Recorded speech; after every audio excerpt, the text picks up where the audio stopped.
प्यारे बच्चों, आज मैं कक्षा 10 के विज्ञान विषय में विद्युत चैप्टर के भाग 6 के विषय में अध्ययन करेंगे। कल मैं प्रतिरोधों के संयोजन के बारे में बता रहा था।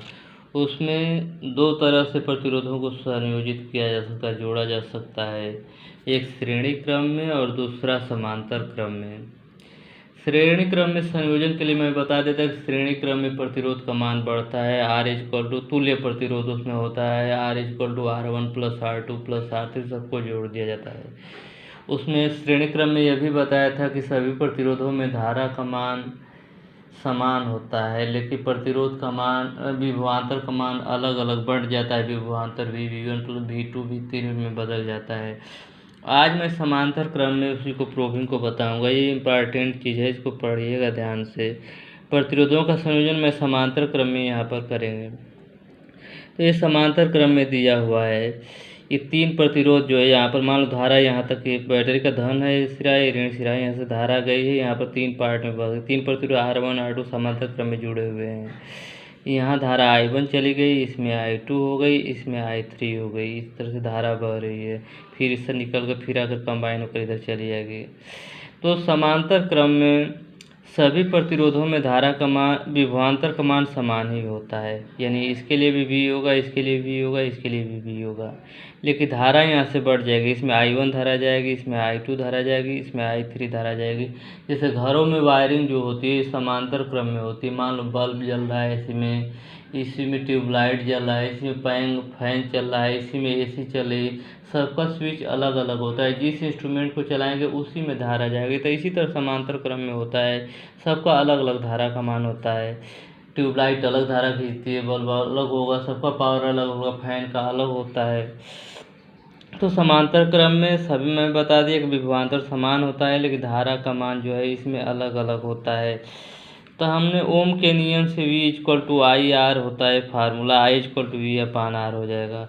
अब I1 की वैल्यू फाइंड करना होगा तो I1=V/R1 हो जाएगा, I2 की वैल्यू V/R2 हो जाएगा, I3 की जो वैल्यू होगी V/R3 हो जाएगा। और कुल धारा जो होगी I सभी I1 I2 I3 के बराबर होगी। अब I की जगह V/R रख देंगे, I1 की जगह V/R1 रख देंगे, I2 की जगह पर V/R2 रख देंगे, I3 की जगह पर V/R3 रख देंगे। तो V/R यह है, यहाँ से V कॉमन ले रहे हैं हर जगह से, तो 1/R1 बचेगा, यहाँ 1/R2 बचेगा, ये 1/R3, V से V कैंसिल हो जाएगा, यहाँ 1 बच जाएगा। तो तुल्य प्रतिरोध समांतर क्रम में आ जाएगा। अब यहाँ पर 1/R = 1/R1 + 1/R2 + 1/R3 ये तुल्य प्रतिरोध हो जाएगा।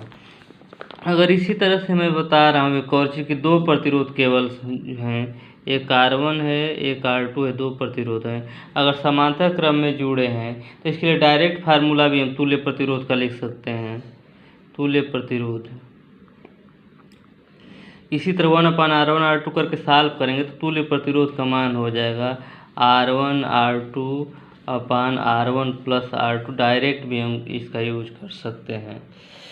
दो प्रतिरोध केवल दिए गए हैं R1 R2, तो तुल्य प्रतिरोध 1/R = 1/R1 + 1/R2 हो जाएगा। इसी को सॉल्व करेंगे तो R का मान हो जाएगा R1 R2/R1 + R2। इसको डायरेक्ट भी हम यूज कर सकते हैं फार्मूले को। अब किसी भी तार में धारा बहती है, किसी इंस्ट्रूमेंट में धारा जाती है, यूज किया जाता है। कुछ समय बाद हम देखते हैं कोई इंस्ट्रूमेंट गर्म हो गया है, तो गर्म हो गया है, धारा बहती, इसमें प्रतिरोध होता है। प्रतिरोध धारा को बहने से रुकावट डालता है, विपरीत दिशा में लगता है। इलेक्ट्रॉन फ्लो हो रहा है, उसकी विपरीत दिशा में प्रतिरोध लगता है, उसको रोकता है। तो इसलिए तार होता है, कोई इंस्ट्रूमेंट होता है, वो गर्म हो जाता है। इसी को धारा का ऊष्मीय प्रभाव कहा जाता है। जब गर्म हो जाता है इसी को ऊष्मीय प्रभाव कहा जाता है। तो अगला पार्ट हमें इसमें पढ़ना है धारा का ऊष्मीय प्रभाव, heating effect of electric current. जब किसी चालक तार में विद्युत धारा प्रवाहित की जाती है तो यह तार गर्म हो जाता है, इसे धारा का ऊष्मीय प्रभाव कहते हैं। क्यों गर्म होता है इसकी व्याख्या भी मैं दे दिया हूँ। जब किसी चालक तार के सिरों के बीच विभवांतर लगाया जाता है तो इलेक्ट्रॉन क्षेत्र के विपरीत दिशा में त्वरित होकर गति करने लगते हैं तथा स्रोत से जाने वाले परमाणुओं और धन आयनों से टकराते हैं तथा ऊर्जा स्रोत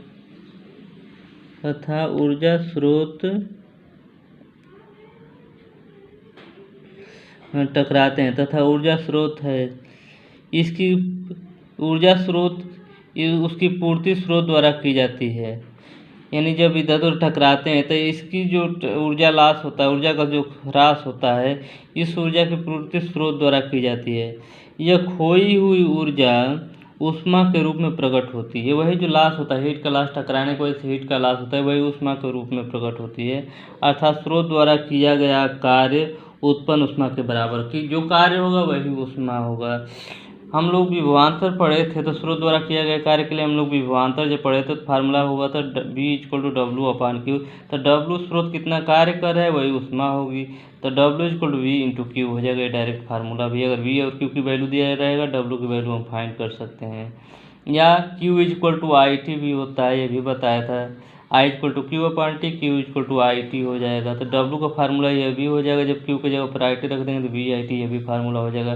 V, I और T दिया रहेगा, टाइम दिया रहेगा, तो हम किया गया कार्य उत्पन्न ऊष्मा हम निकाल सकते हैं। V के ओम के नियम से V=IR अगर रख दे रहे हैं तो यहाँ पर IR V के जगह पर रख देंगे तो यह I²RT। तो अभी अगर I की वैल्यू, R की वैल्यू, T की वैल्यू दिया रहेगा तो उत्पन्न ऊष्मा या किया गया कार्य हम निकाल सकते हैं। V=IR है तो I=V/R हो जाएगा। तो इसी फार्मूले V=IT जो फार्मूला है, इसमें V की जगह पर I की जगह V/R रख देंगे तो V×V V²/R×T हो जाएगा। यह भी फार्मूला उत्पन्न ऊष्मा या किया गया कार्य का होगा।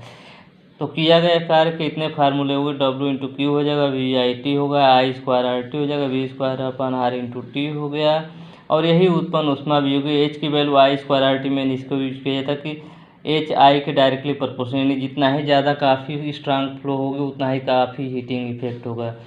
अगर चालक तार में जितना ही ज़्यादा प्रतिरोध का मान होगा, इसके भी समानुपाती होती है। प्रतिरोध ज़्यादा होगा तो ज़्यादा हीट करेगा, और T का मतलब टाइम, जितना ही ज़्यादा समय तक अगर धारा बहेगी उतना ही ज़्यादा हीटिंग इफेक्ट होता है। तो आज इतना ही पढ़ेंगे। इसके बारे में विद्युत शक्ति के बारे में पढ़ाऊँगा, और उसमें कितना व्यय हो रहा है, ऊर्जा की वैल्यू कैसे निकाला जाता है, कि व्यय ऊर्जा की कास्ट कैसे निकाला जाता है, इसके बारे में बताऊँगा। इसके बाद न्यूमेरिकल कराया जाएगा। धन्यवाद।